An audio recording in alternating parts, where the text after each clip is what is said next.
Oh, oh, it's dirty. Okay. There's a heck of a glare off my head. Let me clean my. I was working before I started this. Okay. The glare is not as bad now. Let's see if we can turn this. Is that better? What am I getting notifications here? Oh, I turned on notifications on my phone. I don't know why. Yeah, we can get rid of that. We can get rid of that. Okay. Okay. So I'm gonna wait till at least somebody's on here. Got my bushy eyebrows. And we'll start some stuff. I got some topics to talk about. I know nobody's hearing me, but if you watch this after and not live, and you're seeing this and think, oh, we got one person. Okay, what was the thing on? I should be more prepared. So, and then, oh, I I want to agree with you, but I don't because then I won't have a topic. I mean, we could just go parts quality sucks right now, but I I think I'm going to use some examples uh, from what I've seen on parts quality and just use examples of what I've seen in the last 6 months to a year, and it's been pretty crazy. What else are we going to talk about?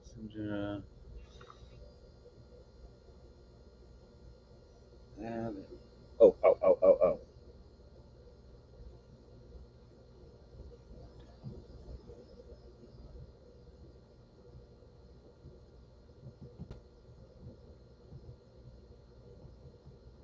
Okay, I have about three things, maybe four, but being at 6 o'clock, I don't want to go too long because then it gets boring. I'd like to. I can knock out an hour and a half talking to myself, and that doesn't make for a great recap that anybody wants to watch this after the fact.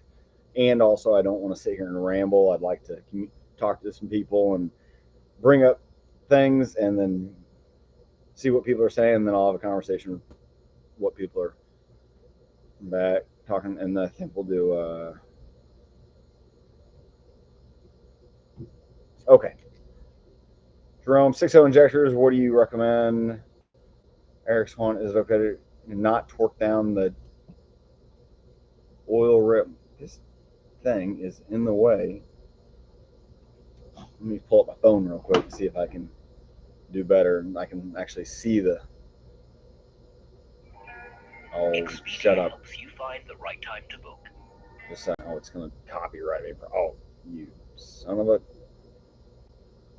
Eric's one. Is it okay to not torque down the two oil rail bolts next to the AC box?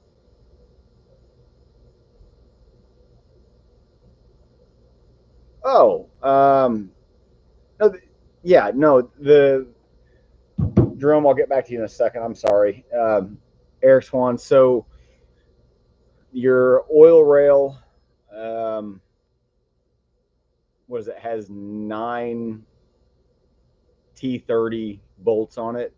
If you're, was it 04.5 to 2010? Earlier ones, the single log uses 8 millimeters. You're fine. I don't even torque those. You don't need to really torque those. Just get them snug. Um, the goal at that point is just to get that down into place, get those nine snug. Let me show you what I use.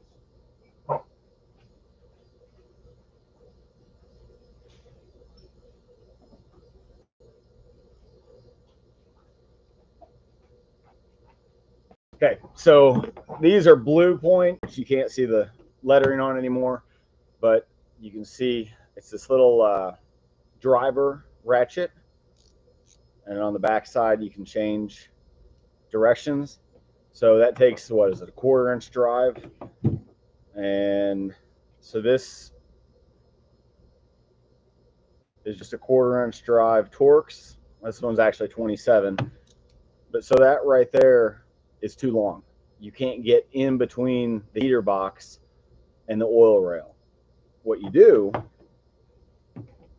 is you take a T30 and you cut it. Let me see if I can hold this up. You can see there, I cut about halfway through there. Oh, let's focus. Focus. And what that does is it gives it a much lower profile, much smaller. I can now get that in between the box. And you can buy these. I want to say you can buy these things now at Harbor Freight. And then these, you don't need a special bit because you're not torquing really high torque. I truthfully don't even know the torque offhand because I don't know if I've ever torqued them, to be honest. Working with the technician that I worked under when I was first learning, he didn't ever have me torque those. It was hand tight. He would actually yell at me if he noticed I was getting too tight. So yeah, don't need to torque those. So I would recommend something like that on tightening those two under the box. Jerome, I'm sorry, Germo 110, sorry. What brand of injectors? Ford, if you're going stock Ford, personally, I don't think you can go much better than Ford. That is probably the easiest. I've had good luck with other ones. To me, if you're going with a name brand, and I'm not gonna lie, I've used standards at O'Reilly for customers that are in a rush. You know, they just want their truck. Well, I can't.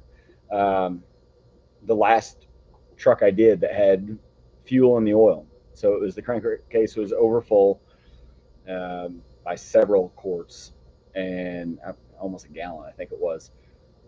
Um, I had resealed those previous injectors that were in it, and they were used. It filled the crankcase again with fuel. So then that customer is always in a rush. And so, I mean, it's in that case, I went to O'Reilly, got 8 injectors, and they were standard. And in that case, I can go back to O'Reilly. They're open 7 days a week if we have an issue. And though what I do is when you're replacing injectors, always make sure your oil's good and your fuel has good pressure. So always check your fuel pressure. Always make sure it's minimum of 55 at idle and wide open throttle. So really just go with somewhere that you can rely on. A lot of people like to buy online. The problem with buying online that I run into with a lot of parts is you have nobody to, it's very hard to get anybody to talk to you. You know, you got to email, got to wait for a response, or calling. You may get put on hold for a long time, and then it's you get a set of, you know, you say you buy 8 injectors, you have one go down because failures happen.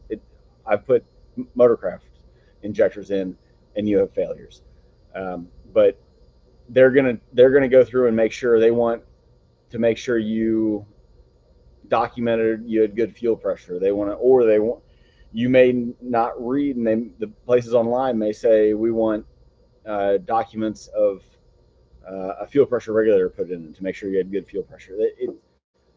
It's a pain. So going to O'Reilly sometimes is just easy for me, especially stock.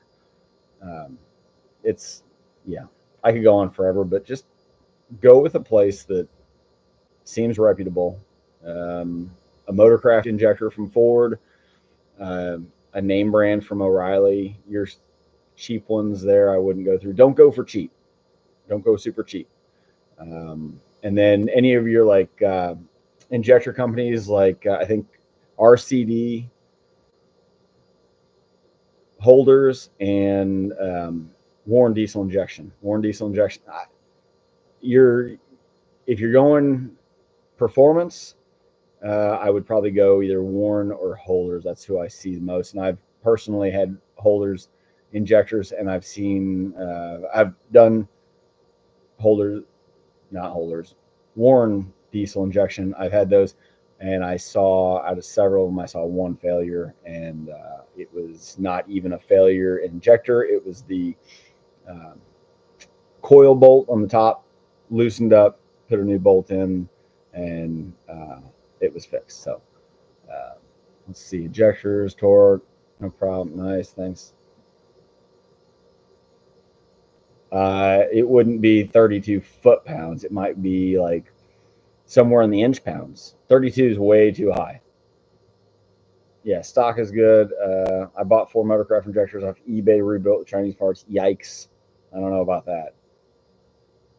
Yeah, if you need 4, I don't blame you for replacing all 8. So, okay. Let's see. Parts quality on car parts. In the last 6 months, I have had to warranty more things than I have in several years. And let's see, the first one was at a customer with a 2012. Actually, we're still fighting it. Customer with a 2012 Mercedes GL 350 with the diesel. I can't remember what liter it is, but it being new enough, it's got a DPF on it and the diesel exhaust fluid tank. Customer got a hold of me, check engine light on, checked it out. The temp sensor in the def tank was not reading correctly. Go figure.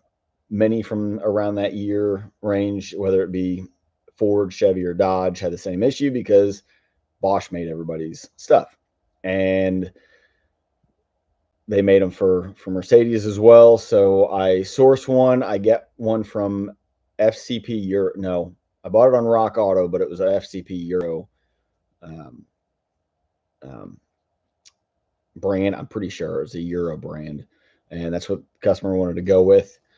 And so we got that one, put it in, fixed for about 2 weeks, maybe 3 weeks. Customer tells me to check engine light again, check it out. It's got the same code. This time it was reading like 100 degrees, and exterior temperature, I think, was like 30 at the time or 50. So I put in for a warranty replacement, get that one. It goes probably 2 months and has a failure again. So at this point, I've sourced a Bosch diesel exhaust fluid sender heater assembly with the temp sensor in it. So I should be receiving that this week. So we have to do this again. So hopefully I don't have a third failure, or I guess fourth, if you consider the first one, the next two. I don't, anyway, it's just a pain. Let's see, I'd done a video on my brother's 2017 F-150 had a pinion bearing failure. And so I went in, and I'd seen it before over the years where those differentials, I don't know what they did, but they for some reason had pinion bearing failures. So not his truck, but another customer that I had done. I think the customer put I did it last year. I think he put maybe 5,000 miles on it, and I had a repeat pinion bearing failure on that. And so now I had to go through all the steps of, actually, I need to find out if Ford is going to cover it. So I'm sure they'll cover at least the parts. I got to find out if they cover warranty. But I already repaired that and got it back to the customer. So there's Ford parts that failed, just the pinion bearing. It did the same thing within 5,000 miles. I don't know. Then the Super Duty that last week, I think it was it last week? It was last weekend. Anyway, whenever I did the live stream, I had that Super Duty in here with the crankcase over full fuel, and I was suspecting injector failure. Well, let's see if I can get it up on here, and while I talk, I'll work on this. The video capture, can I bring up that? When I pulled the injectors out, they were flat against the um, they were like there was the O-rings were not rounded anymore. They were squared off with the body of the injector, and they were not shaved off. It's not like they were too big and they cut. If anybody has any experience doing those, it didn't cut it or anything. It just I don't I really don't know. It doesn't make any sense, and I'm not gonna say what company yet because I don't know if that's just a fluke. Um, but it's just odd that it was two in a row. Let's see if I can. Look, I can zoom. Maybe I could do this. Well, that helps out a lot.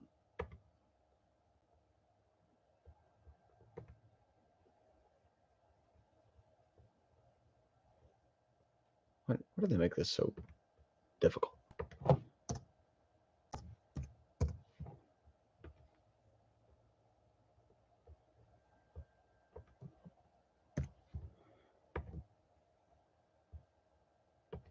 That did nothing.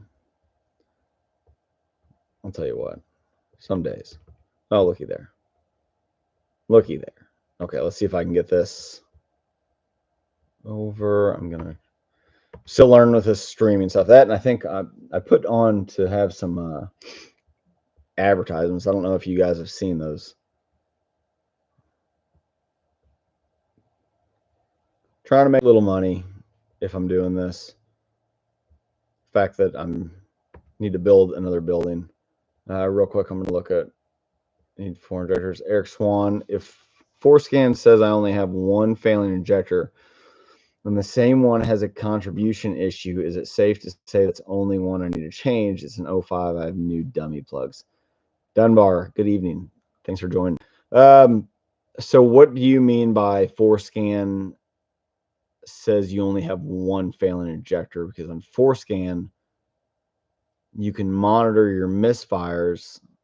I don't use Forescan for checking misfires very much. I use Fords. I need to start using Forescan more. That way I can communicate with you all and know exactly what you're talking about. But does it, when you pull data up, will it tell you what cylinder is misfiring? Or are you just going off the code that was set? I don't know. Contribution code is a good indication, but it is always good to um, be able to actually watch live data that's showing a misfire. Some of the aftermarket scan tools I use don't show a waveform or a graph like Ford does. They have basically individual PID, and it'll just sit there and count how many times uh, it's misfiring. So if the engine's running, I had a Jeep the other day, it's 6-cylinder, it's misfiring a number 4, and it has a PID for each cylinder, and it says like cylinder misfire counter. And if it's sitting at 0 while the engine's running, there's no misfires. But if it counts to 1, if you can watch it go up, or it says 1 or 2 or 3, you may have a misfire there. If it continues, this one continued to count. This one was in the hundreds while I was sitting there messing with it. So Eric, I don't know. Get me a little more details. I don't think I'm going to be able to pull this up because I'm not smart enough. Let's see, cancel. I have to, what's this? Let's pop out dashboard.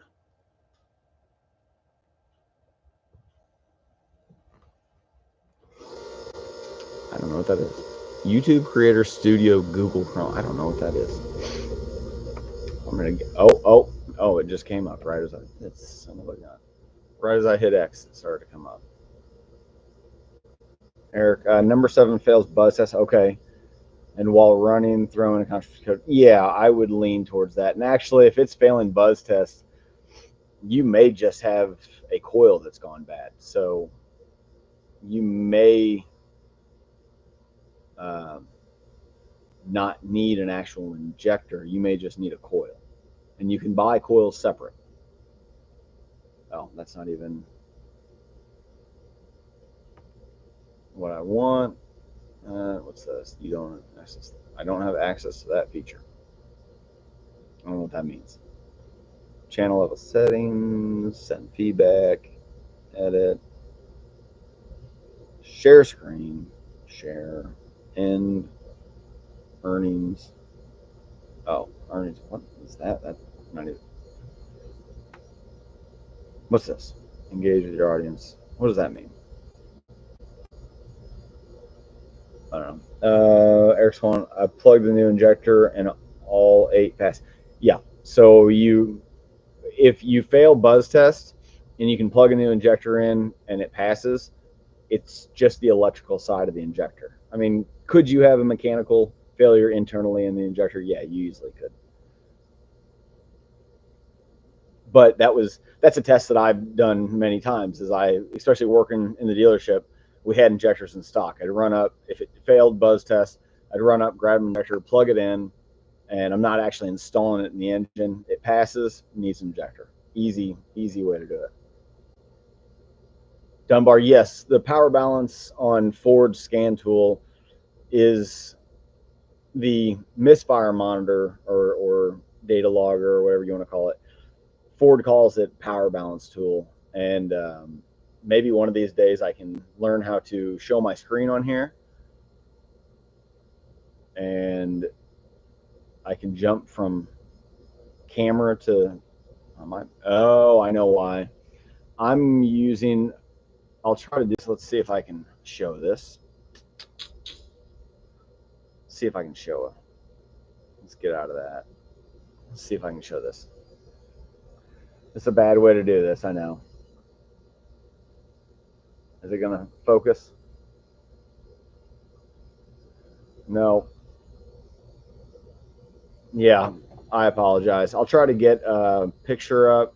Well, if you go and find my post for this, if you go to my channel and then you go to community, you'll find the. Um, let's see if I can do this without giving away.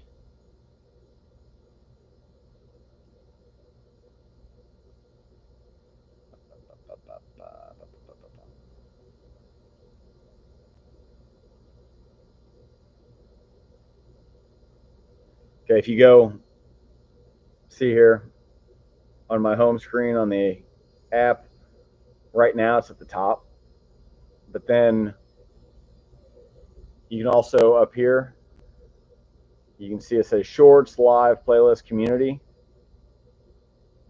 Click on community and you can scroll down and see that picture. If you look at that picture closely, you'll see that the O-rings are squared.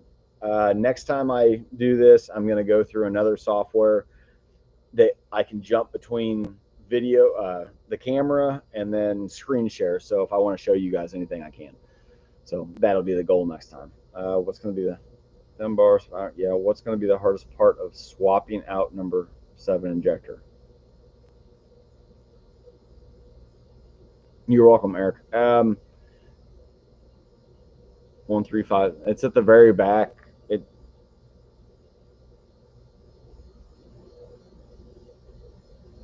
I think the hardest part of doing those jobs, which I actually go after those. The sad thing is once I've done a job so many times, it's not hard mentally to me anymore. I don't want to do it. I don't enjoy working on cars like I used to. But I don't.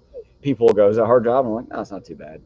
In reality, I've learned the hard things. So, is it a pain in the butt, ass, whatever you want to say? Yeah, it is. It's not fun. You're working at an angle. You're doing stuff. You're going to scrape your arms on stuff. The hardest part is probably the very back 12 millimeter valve cover bolt, and then the 2 that are between the valve cover and the heater box, HVAC box, AC box, whatever you want to call it. And then once you get the valve cover off, the next hard part is getting the two, just like Germo 110 was asking earlier about torquing the bolts on the oil rail. Yeah, those two bolts that are basically facing the box, HVAC box, are probably the hardest. And you can use that tool. Like I said, you use this tool, and then you cut down a T30 and make it work. And you can break those loose much more easy. And then the standpipe is the next thing. It's either a 10 or a 12, most likely, Allen. Break that loose, get it, bring it up. You're not going to be able to pull the whole standpipe out. You're only going to be able to get the top part. And where it separates between the lower piece and the upper, just put a screwdriver between there and work it loose. And then let the lower drop down. It's going to drop down into the cylinder head. You're not going to lose it. And that would probably be the hardest part. And then at that point, you get all the oil rail bolts loose. You pull the oil rail out, take the connector loose, pop the injector connector down into the rocker box with a 19 millimeter 12 point shallow socket, and then you take loose. I use an air ratchet with my uh, injector socket that I use. Torquing is probably the next hardest thing. Using a cheap 3/8 torque wrench is going to be tough. You want to use a good one. You just want to make sure you get it torqued within range. Dunbar, your launch plus 431 has the same power balance as Ford? Chris Coleman, what do you mean working around airbox? Well, I'm going to look into this. A launch plus 31 Pro. I've actually been kicking around the idea of getting a different scan tool, an aftermarket, or I say aftermarket, but something else. I've been looking at Autel, but I've kind of heard some horror stories with them when it comes to subscription. Okay, quality of parts, it's definitely gone down. Quality of parts, I really didn't see a whole lot of issues in 2020 or the years after. We're looking, what, 4 years later, three years later, and I started seeing a lot of issues. And with me, maybe I just don't see the volume that other people are, or being in the middle of the country, there's a volume of stock that the jobs I saw, I didn't have to have any of the junk, but now I'm starting to get that junk that was made in 2021. And really now I think a lot of stuff that's being made is companies, in my opinion, are just pumping stuff out to put it on the shelf. And the installers are the ones that are putting out. I mean, a lot of these things you don't recoup the labor. O'Reilly has I want to say a 90-day labor coverage. So if that part fails after 90 days, they don't cover labor. I could be off on that, but there is a time limit. They offer lifetime warranties on a lot of parts for the customer. I mean, you can replace that part over and over and over and over. I mean, I think they offer brake pad warranties. I don't know. It's crazy, but the quality's definitely gone down. Let's see what. Yeah, Chris Coleman. I don't even know. I don't see anything. What do you mean on the working on the airbox? James Schroeder, best place to get OEM sized motorcraft injectors. Your local Ford dealership. If you're having issues locally, or somebody's giving you the runaround, I know I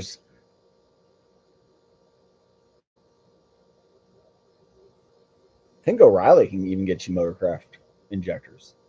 They actually may sell them cheaper than the Ford dealership. That is something to do. If your crazy thing is your local Ford dealership does not get the deal on motorcraft parts that O'Reilly does. So you could easily go to O'Reilly and have them order you a set of injectors. Get a quote, and then get a quote from the local Ford dealership and see what it is. I forgot about that earlier. Somebody was asking. Maybe been Eric Swan. I can't remember.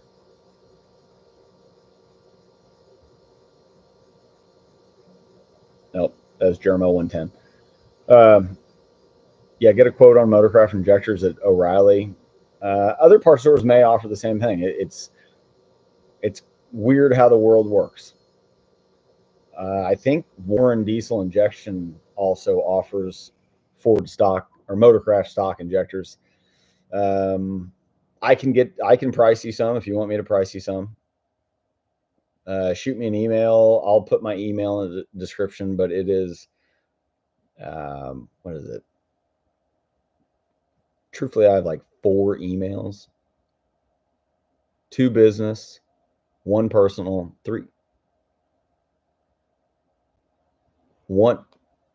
4. Anyway, yeah, the one that I would have you email me on is Chris B Powerstroke. That's Chris, Chris, B as in boy, powerstroke at gmail.com. Shoot me an email. Let me know what you want to price on, and I will get a price on the parts shipped to you. Basically, I'm going to go to the Ford dealership I deal with, and I have an account with them, a business account, and I get a small discount. And so I might be able to get you a better price. Chris Coleman, I still don't know what you mean. You haven't responded. Are you one of those people that popped in expecting me to answer something real quick? I'll raise the other hand because that makes a lot of sense. Okay. Next thing I kind of touched on earlier was that 6.0 that I had fuel in the oil. I had, from what I can tell, was squared O-rings. Basically, the O-rings look good.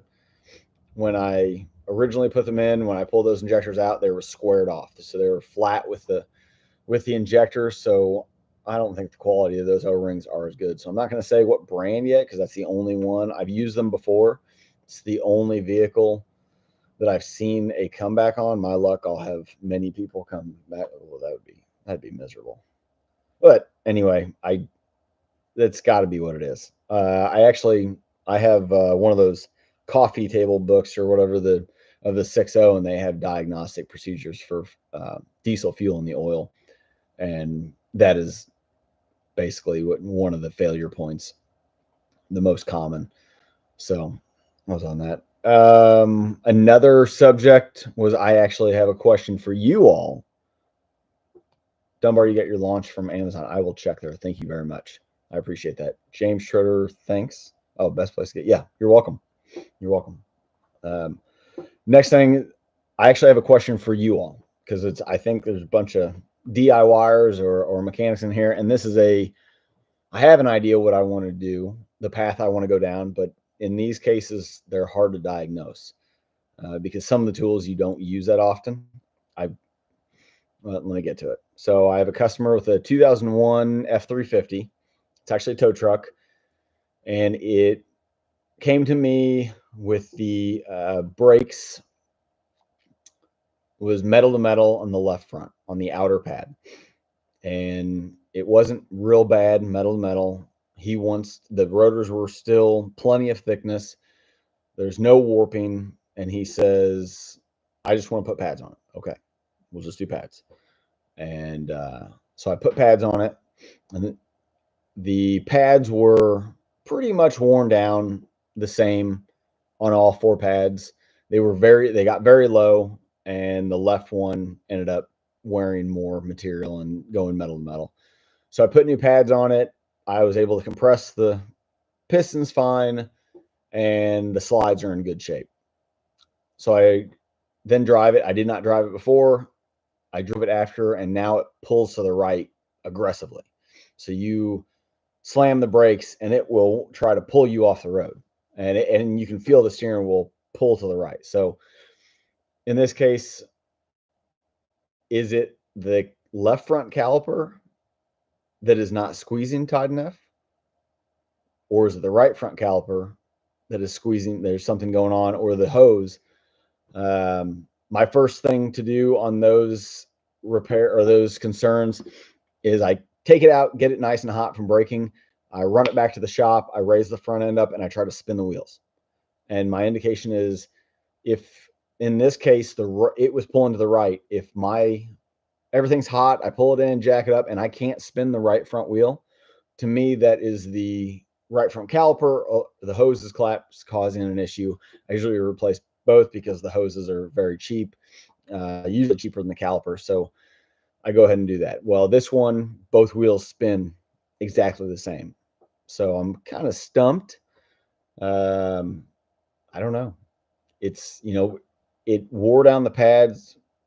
It went metal to metal on the left front, but it didn't go metal to metal on the right front. So would the left front caliper maybe have seized up at some point and caused an issue? I don't know. So that's where I'm kind of stumped at this point. What would you do? I could buy, they make tools that you pull the caliper up and you put a block that has then a hydraulic gauge on the end of it, and you can put these on both calipers, and you can start the vehicle and push on the brake pedal and see what pressure you're getting from the caliper.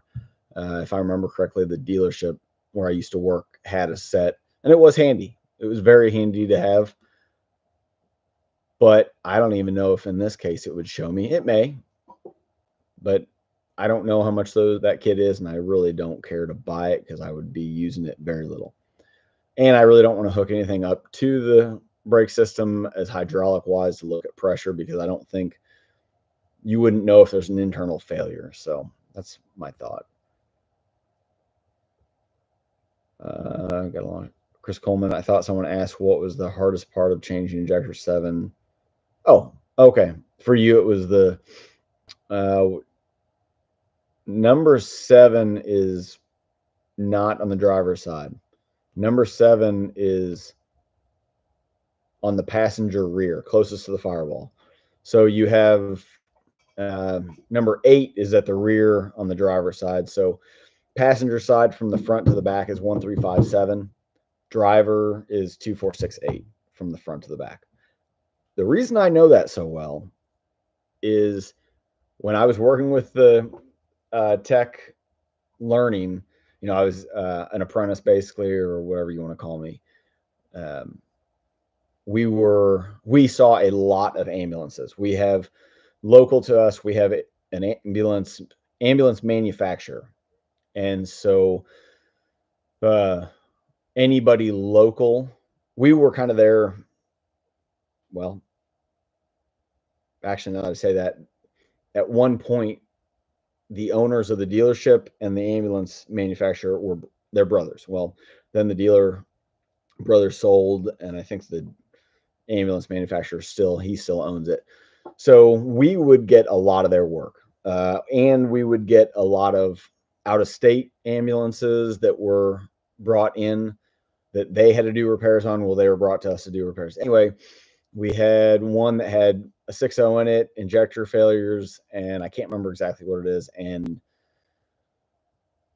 one of us would always work from the interior in the bell or the doghouse area. That's the piece that goes around the engine from the inside of the E series, the van. And one would work from that side, and one would work from the hood side. And he walked away for some reason. I was on the inside on that one. And we were supposed to be replacing 8, and I accidentally replaced 6. And that was when I learned, I mean, it got ingrained in my head where each injector was after that point. I mean, it was very embarrassing. I admitted to it. He goes, "You did put number 8 in, right?" And at that point, it was just like, uh-oh, I put in number 6. So that was the fastest injector we had ever replaced, or I did. I remember, I think he went home. We tore into it. He tore into his side. I tore into my side. And I finished the job that night just to get it done, because I was embarrassed. And to me, making up for the mistake was, and I think at that point, all we did was new O-rings in the injectors. But We didn't actually replace injectors. I just moved injectors, put the other one back in it, put new O-rings on it, and went on our way, torqued everything. And to me, making that mistake, working under him, that was in my head the easiest thing to do, was to try to recoup some time, spend my time, and take care of, you know, I guess it's just me how I do stuff. So yeah, I know where injectors are on a 6.0. Uh, Dunbar has all domestic and foreign vehicles, and it covers it heavy duty semis if you need them. That's nice. I don't know if I ever want to get into that. I have more of a market around here that I could start working on tractors. I have people ask me about tractors, and I think that is in the same world, but I don't know. Dunbar Rock Auto has motorcraft parts. Great, you're exactly right. Oh, here's another thing that that reminds me. So motorcraft runs, and don't quote me on it. It could have changed today, could have changed yesterday, but they normally right now have a 2-year unlimited mileage warranty. You can buy motorcraft parts at O'Reilly, at Rock Auto, and from what I understand, if you install that part and say it goes, a year, and it's that part again, it's something obvious, you know, and you take it into your local Ford dealership and they diagnose that part, and if you show them a receipt, you give them a copy of the receipt that you've already bought, showing that you bought that part and had it installed, they have to warranty it for you. The Ford dealership will warranty it for you. When I was still there years ago, I remember the parts manager just flipping his lid because he was going to have to warranty motorcraft parts bought off Rock Auto. He just thought that was ridiculous. But motorcraft, they sell to all kinds of companies, not just dealerships. So yeah, you're right, Dunbar. That they do have good prices. No wheel noise while on lift. Um, no, there was no bearing noise on this truck whenever I spun the wheels at all. So Orville Ortiz, I use long 1/4 inch wrench with a T30 bit. Yeah, that worked on those. Dunbar, in my opinion, experience with the Super Duty brakes, it's the caliper and the hose. I believe you're probably right. I don't know how many caliper or Super Duties I get in, and it's pulling. I don't know what the deal is with those calipers. I feel like it used not to be that way, but I wonder why they seize. Or you think it's Super Duty calipers are always super rusty and nasty. Do you think maybe it's the heat that has something to do with it? It bakes the seals and causes an issue. Got a question. Do you have good fluid flow from the master cylinder? F650 had an ABS module failure, very little flow to the caliper. Drove me crazy finding a replacement ABS module was unavailable. Yikes. Yeah, and those use Wabco, I think. Yeah, I got used one. Yeah, yeah. That use Wabco? That was, if I remember correctly, all the 650s 750s I saw with even a hydraulic brakes used a Wabco module, and I hated working on them. I don't think they used a. I don't think the scan tool we used would work on it. It was like you could check codes another way. I don't know. Yeah, I think I'm going to go with hose and caliper on this truck. I'm even tempted to take the rotor and pads from the left side, put them on the right side, take the right side rotor and pads, put them on the left side. I've truthfully seen that take care of a pull, or at least it didn't take care of it, but it identified the pull. It was in the rotor and the pads. I saw that on a customer's vehicle, and if in that case, if that happens, we'll get new rotors. Maybe one's more porous than another. Maybe the set of pads. I always like to use semi-metallic on work trucks or vehicles that need their brakes, even at low speeds. Ceramic, I always I don't like the way ceramic act with vehicles that work at low speed but have to hold a lot of weight. It's just my opinion. I think ceramic, they have to see too much heat in that case. So I like to use uh, semi-metallic, and I've seen semi-metallic pads where some are just way more metallic than the other compound, and it grabs. I'm gonna butcher your name. I apologize. Munam Rabati. I don't know. Okay. What do you think of OEM parts off of eBay when using the blue light? I don't see the non-visible marks on the box test. I've never bought Motorcraft or Ford off eBay. I've lost a lot of uh, over the years. What's the word? Not respect. I've trust issues with eBay. It just I just feel like there's too many scams on there for parts. Amazon's the same way. To me, I want to deal with there may be good people selling Motorcraft and Ford parts on eBay and Amazon, but when I get on there and look, it's sometimes they have pictures of parts that I'm like, that is not the Motorcraft part. There's just distinct stuff, and then you hear about horror stories from people online that have gotten parts and they're obviously it obviously was not the right part. So I mean, if you're in a pinch and that's all you can get, okay, but I'd almost I'd almost want to go down to your local auto parts store and I'd rather deal with them. That way, when the part fails, you have somebody to go back to. I stress this to people all the time, and it's I have to buy a lot of parts online. I work on a lot of VW, Audi, Mercedes, BMW, Maserati, Porsche. I have to buy a lot of parts online for customers. And if I can buy the part locally, I would much rather buy the part locally, even if it's $50 higher. I mean, I actually I just bought some recently because it's getting to the point where these parts you can't really trust them, and so if you need a replacement part, a lot of times that local place can sometimes get you the part that much faster, or they have it in stock. So if you have a failure, your downtime is much less. Because I'm waiting on a diesel exhaust fluid heater and center assembly for a Mercedes that I'm a week out. So now the customer's driving it, and if it was a Ford truck having that issue, it wouldn't go through regen. We'd have all kinds of problems. So I don't know if this Mercedes seems to drive pretty decent, even though it has that. But I don't know. I'm getting to the point now where I almost hate buying things offline because the quality is junk. Or buying parts off eBay is shady too many. Yeah, I agree. Search for reputable companies that offer OEM motorcraft parts better. Yeah, agreed.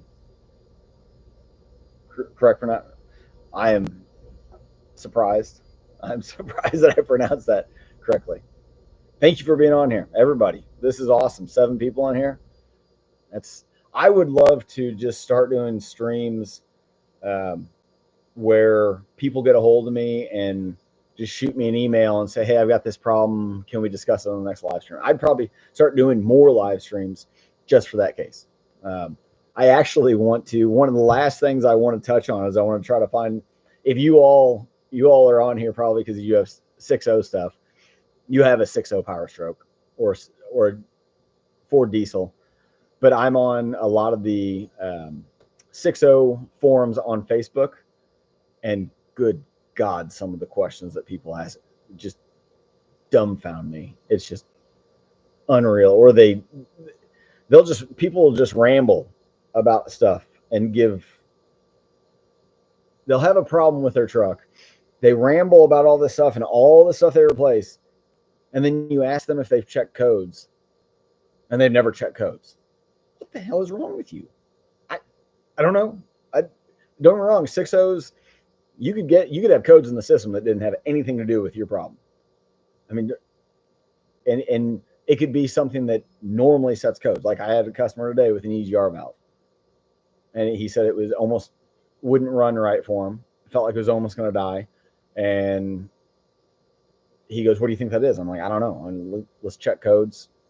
You know, look at well, it has codes in it for EGR valve position sensor, and it had I could watch it, and the EGR error PID was any bit of time it was at 23% error to 100% error, and so it's like, okay, well, here we are. That's most likely what it is. EGR valves on these were bad; they were a crap design, and so it's just like what check codes. I understand people don't have scan tools. Go to the local auto parts store, buy yourself a cheap scan tool. Just save yourself a headache. Blows me away. What is this? Um, the launch has tractors and other heavy equipment with HT. Wow, that is cool. Bad thing is I have a problem with buying diagnostic equipment that I only use on one thing, and I get the best. I get the biggest thing, and then I'm like, yeah, whenever people come to me with that problem, I can take care of them. But then you need wiring diagrams and all that stuff too, and that's a whole. I don't know. I'd love to get into working on tractors. I mean, around me is I live in farm country, so it would if I needed work, I could definitely work on tractors. I'd like to. It'd be cool. I guess. Well, ever since I was a kid, I like tractors and trucks. I don't know why. Eric Swan, have you ever had good results from back flushing an oil cooler? No, I have not. I had a customer years ago that he was big on forums before. God, how long ago was that?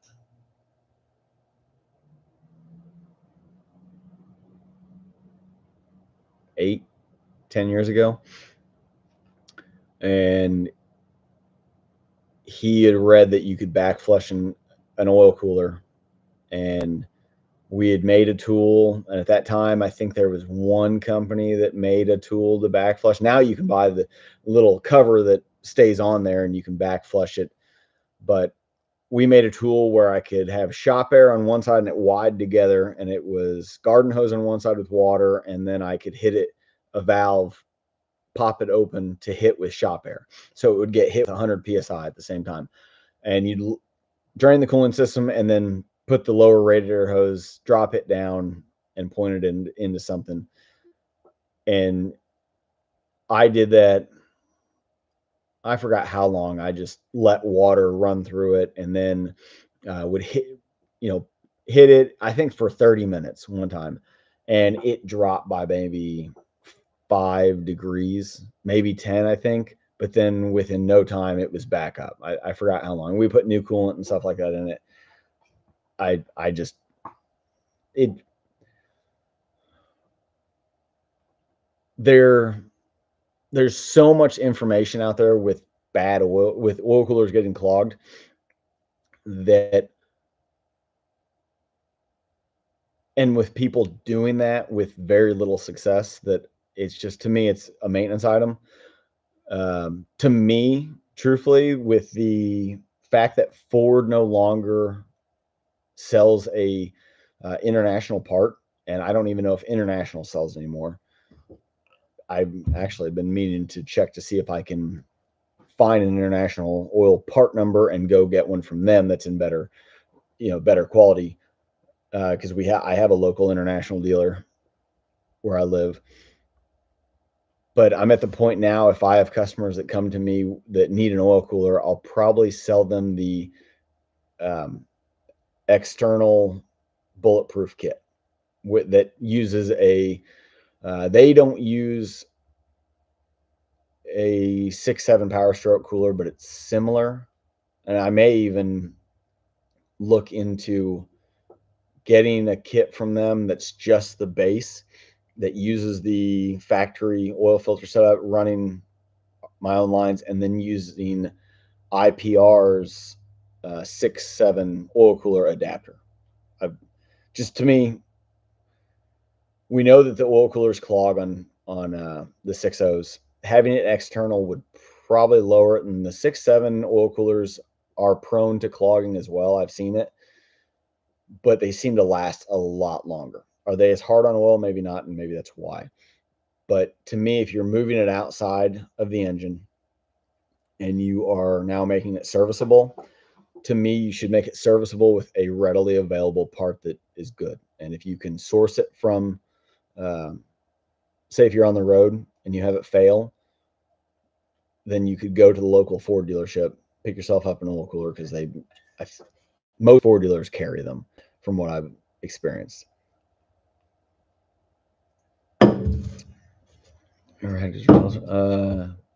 Yeah, Wabco. Okay, on the Dunbar. Dunbar Launch can read the ABS on F650. These aftermarket scan tool companies are impressive. The amount of stuff they can do. I used to think that the manufacturer scan tool was the best, but the more I do reading and talk to people, nowadays I don't.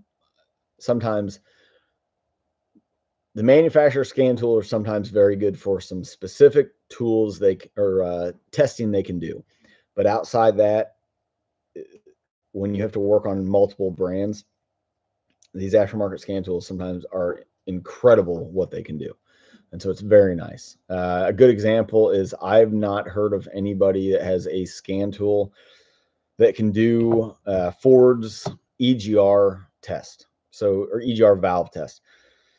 So Ford has, for the 6-liter, they had so many EGR failures and issues that people would misdiagnose that you'll go into the EGR valve test on the Ford IDS.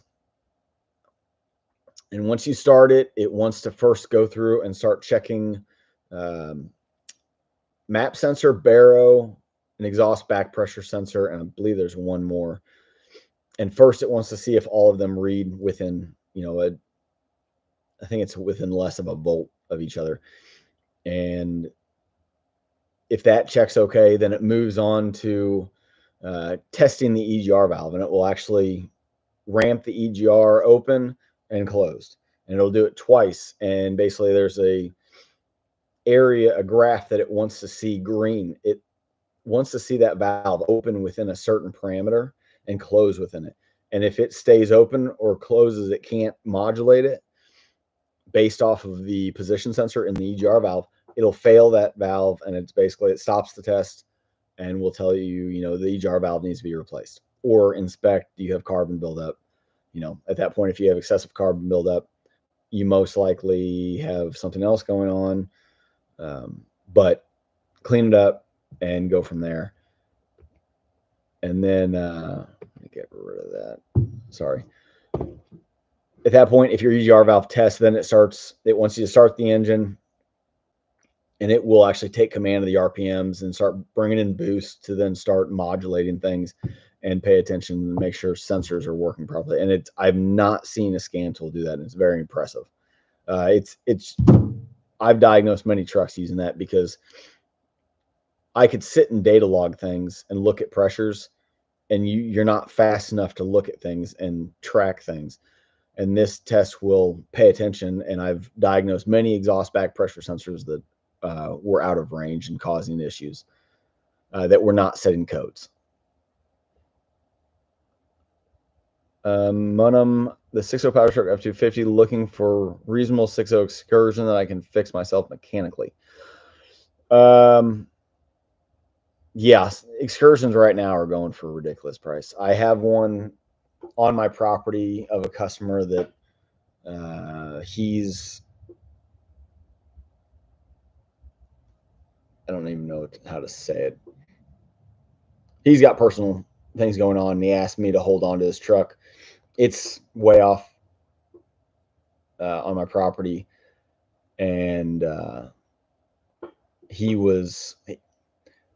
it's starting to rot away, and I feel really bad. I've been firing up randomly, make sure it runs, but the body's riding away on this thing. The drivetrain's in great shape, and I think it's an 04 tan with tan interior. And I was asking him, I said, you probably ought to think about selling this thing before it rots away, because At that point, let somebody else take it, and there's no point in you putting money into it and it just sitting. And he wanted to sell it for 12 grand. And it's sadly, this thing's got a 6-inch BDS lift on it, had 37s on it, and it is, the tires are shot, needs new tires, needs a little steering work, and it's not his fault why it's in that shape, but it just, 12 grand is, I think, a little high for the rust that it has, and I feel really bad, and I don't, yeah, good luck. I don't know. Excursions bring crazy money. I just did a um, '05 axle swap back in November for a customer, and his is mint. His truck is in very good shape, and now it's got the newer suspension on it, and so he can probably get some premium money if he wanted to sell that. On the Dunbar and the Super Duty brakes, steel pistons, aluminum caliper with a brake fluid bad combo. Those are aluminum calipers. They rust. I don't think that's aluminum, or is the lining inside aluminum? I thought the I thought they had plastic pistons. I don't know. I farm 200. Dang, 200. Woo! I got 20 acres. I'm way under that. 200 acres. Dang, that'd be cool to have. I'd love that. I don't know what I would do with 200 acres, but I'd farm it. That's what I do. Come on. Dunbar, local parts are easier to replace. Correct. Yeah. Trash trucks are murder. Yeah, I bet trash trucks are. James Schroeder, opinion on air to oil cooler. I don't have much experience with those because I don't push those. I don't like the idea of them, truthfully, because an air to liquid cooler does a good job. It's already 7 o'clock. It does a good job, but it doesn't do normally as good of a job as liquid to liquid. It's just from my experience, and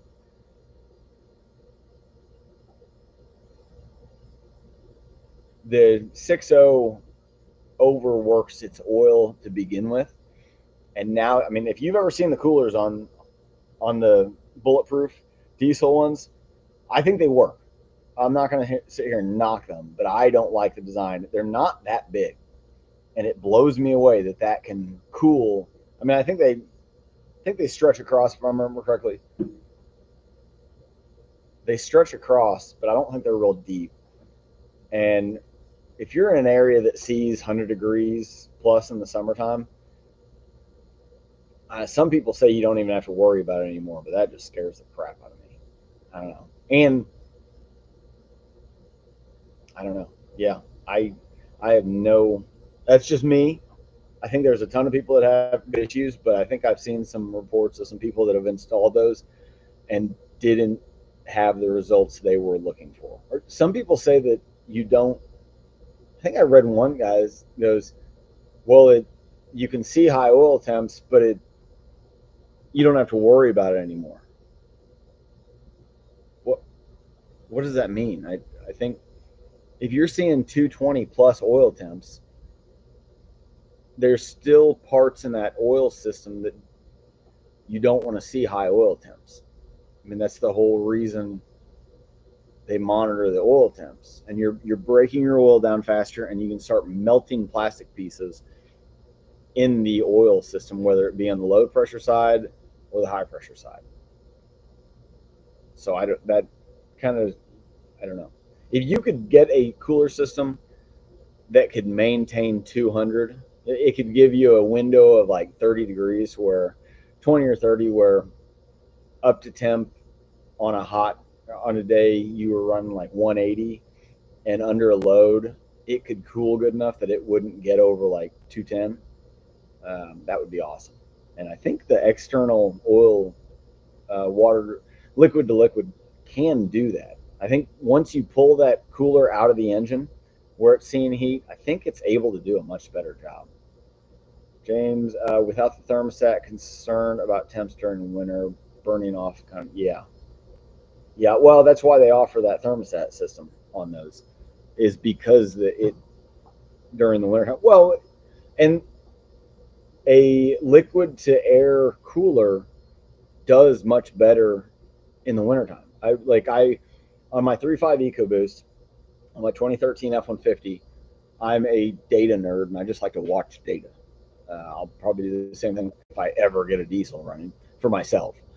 Um, but I can monitor my intake air temp or ambient air temperature. It comes into the engine. Yeah. I don't know. After I talk for a while, I get tired and yawn. So I can monitor ambient air temp after it comes out of the intercooler, and my intake manifold air temperature. And on a hot day, that stock intercooler, which I want to get a new one just for this reason, because they heat soak, the factory ones do. I will see over 100 degrees on a 80 to 90 degree day, even running down the highway. If I get into it, running down the highway with good airflow, I'll see 110s, 120s under a load. And that's, to me, an intercooler should at least be able to cool the air back to ambient air temperature. But now, when it's really cold out, I might see 10 degrees over exterior temperature because the cold air pulls heat so much better. But when it's hot out, that air does not cool near like cold air. So that is my fear on the liquid to air oil cooler. I just, to me, on hot summer days, that's when you really need the cooler to do the job. It gets heat soaked and you have high oil temps again. So that's just my opinion. What should the engine oil temp and coolant difference should be? If you're, a lot of people will test drive and they'll be under a load and they pay attention to the separation under a load and they get freaked out. Can the oil be 20 to 30 degrees hotter than what the temp?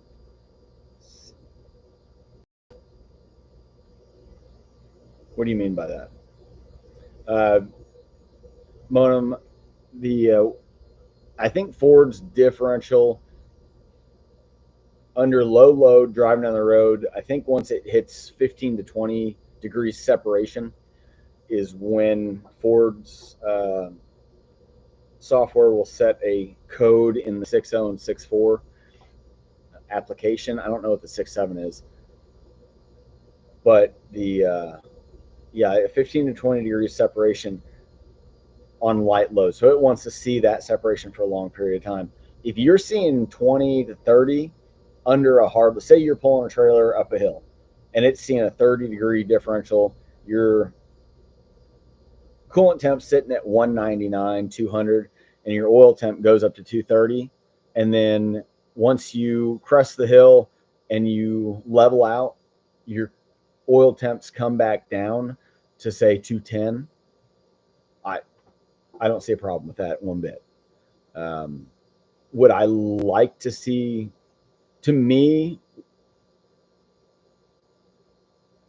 in a perfect world, I'd love to be able to do some testing and my oil temp basically hovers with my coolant temp. So when your truck is turned off, cold, sets for 24 hours, and it's a 70-degree day, your oil and your coolant temp should theoretically be sitting at what ambient air temperature is. 70, let's say it's 72. Let's say you have a 3-day period of 72 degrees and it just, temperature doesn't change. So when that truck cools down, it's sitting at 72 degrees. You turn the key on, your engine coolant temp and oil temp says 72 degrees. You go drive it, your temps are going to change, but let's say your coolant system's, whatever is done, your engine oil temp and coolant, engine oil temp and coolant temp will fluctuate as they get up to operating temp and roughly hover around 200. I would love to get an oil cooling system that maybe peaks at 220, but then comes back down to 200. You can, that 20-degree swing is okay. Maybe even a 10-degree would even be cooler, because if I monitor my transmission oil temperature, when towing, will rarely see over 205, if I remember correctly, on my truck, and that's pretty impressive to me. It takes a long time to warm up, but then it's, I don't know how Ford does it, but they can keep transmission temps when I'm towing, even heavy. Man, it can, that cooler system, whatever they did on the transmission, they need to try to do on the oil, and that would be cool. Can the oil shredder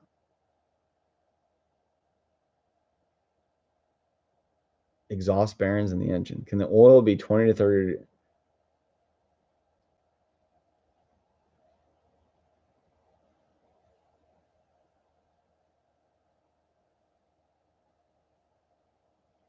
Um,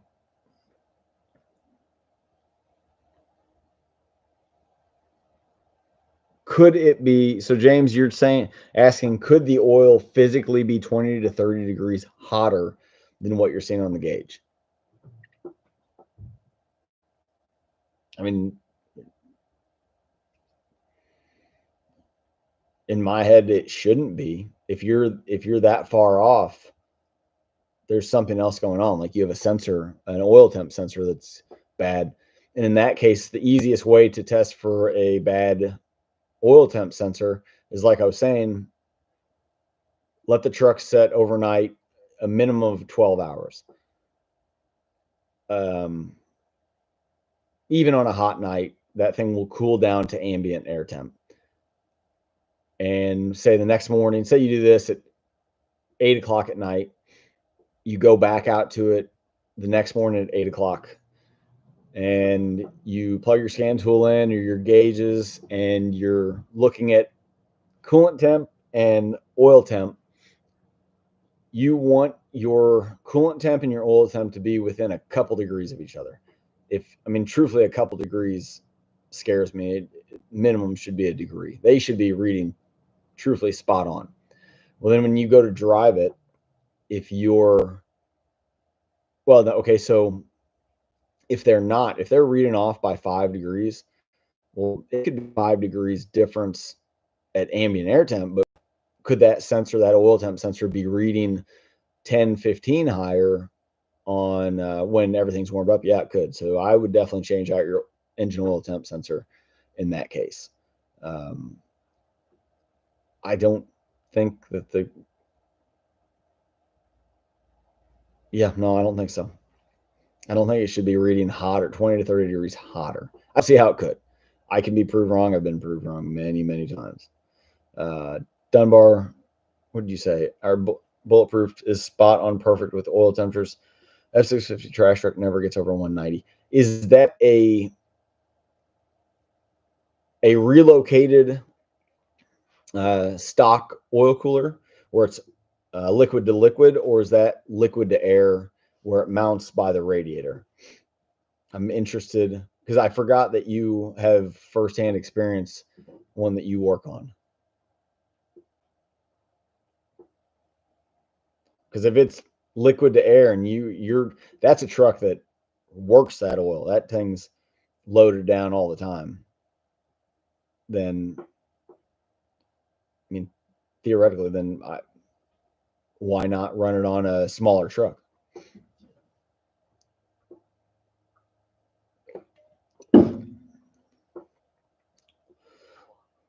Okay. It's starting to slow down. Let's see. Let's go to Facebook and see what kind of posts we got today. I'm going to do that in the last 10 minutes or so. Pull this up real quick.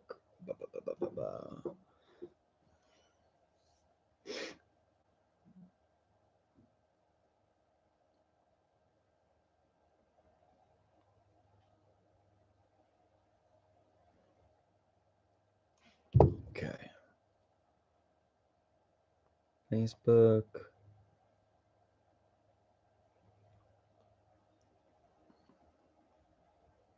Sometimes I forget how to work my phone or the app.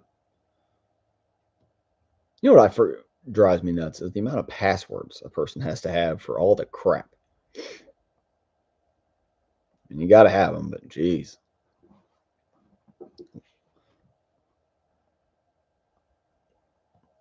What group's that? No, that's not what I want to go to.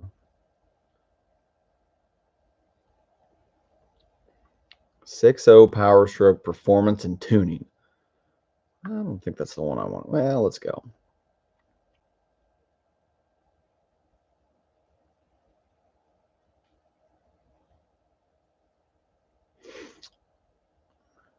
Yeah.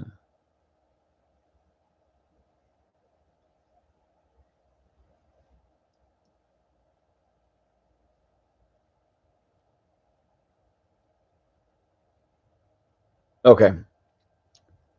No. Mona, what did you say? I enjoyed this section. I appreciate what you're doing. Hey, you're welcome. I enjoy doing this. I enjoy jumping on here and talking to you guys. That's fun for me. I truthfully, the one thing working for myself compared to working at the dealership, the one real thing I miss is interacting with people. Um, just talking about this stuff because I think more than even working on vehicles that I enjoy is the diag and just fixing problems, figuring weird things out. That's what I think I enjoy more than anything.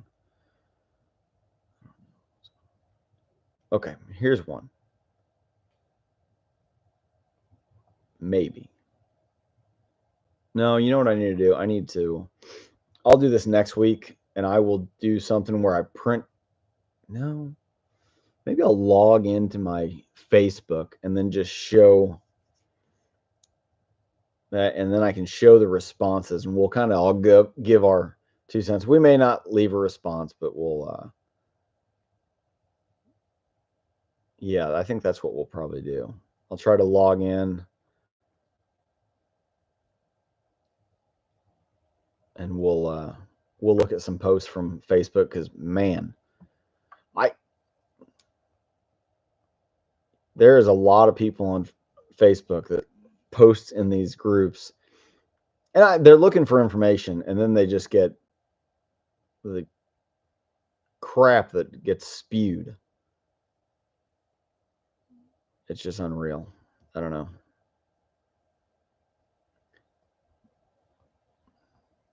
Yeah, here's a new group I joined. I don't know when it was started, but I feel like it's relatively new. Ford 6.0 diesel experts.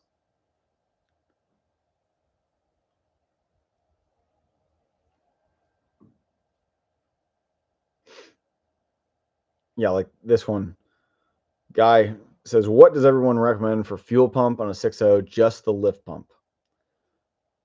One guy responds, "Okay, you got Dunbar, you have liquid to air,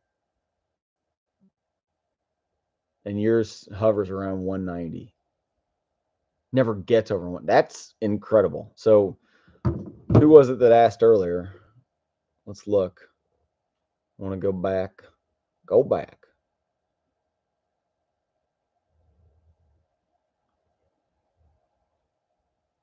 I don't remember. Somebody find it.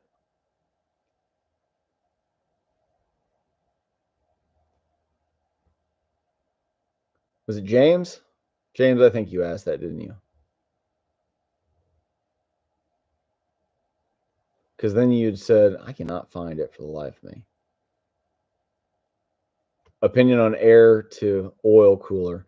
So James Dunbar's seeing they're using it on a F650, yeah, and you know that truck is seeing some pretty high oil temperatures. It's getting run hard.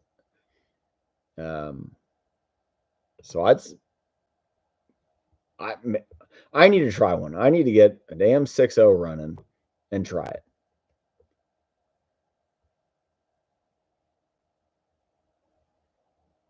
Okay. It's the original kit for the 650 4200 International.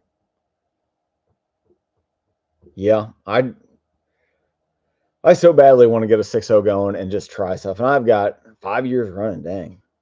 That's awesome. Boy, that was a probably at least a minimum of $3,000 kit. It may have been higher back then. And then it's been on there for 5 years. And I bet you that's at least one or two oil coolers that are normally, especially on a highly used truck, something that sees a lot of abuse. I think I just forgot what I was talking about. I got distracted. Okay, so this post on Facebook, Ford 6.0 diesel experts. What does everyone recommend for fuel pump 6.0 just lift pump? If it's stock, just put a factory pump on it. And it's like this one person that responds. I'm not going to say names just because I'm not. Yeah. James, have a good night. I need to probably end this too. I don't know. People are on here saying air dog and fast or junk, and I've seen failures on both. It Dunbar, I agree. It is nice to run ideas, and I'm not saying I just go off experience, and then what I try to logically think about things, just like the air to oil cooler. In my head, it just doesn't make sense, but you have facts, and it's hard to argue with facts. And maybe the people that I read about that have had bad experience with them, hell, for all we know, they've got lines crisscrossed, and so it's not running through the cooler like it should be. So, Monum, thank you very much for being here. You have a good night. Dunbar, I appreciate you being here. Who else was here? See if I can I see who all's on here? Let's see. Participants. Oh, Dunbar, James, and Munham. You guys are left. Hey, thanks a lot. I'll see you guys later. I enjoy this. Go back and I'll try to get another live stream. I'm going to try to get a video up this week, some kind of video, and then we'll do another live stream soon. Thanks a lot. I'll see y'all later.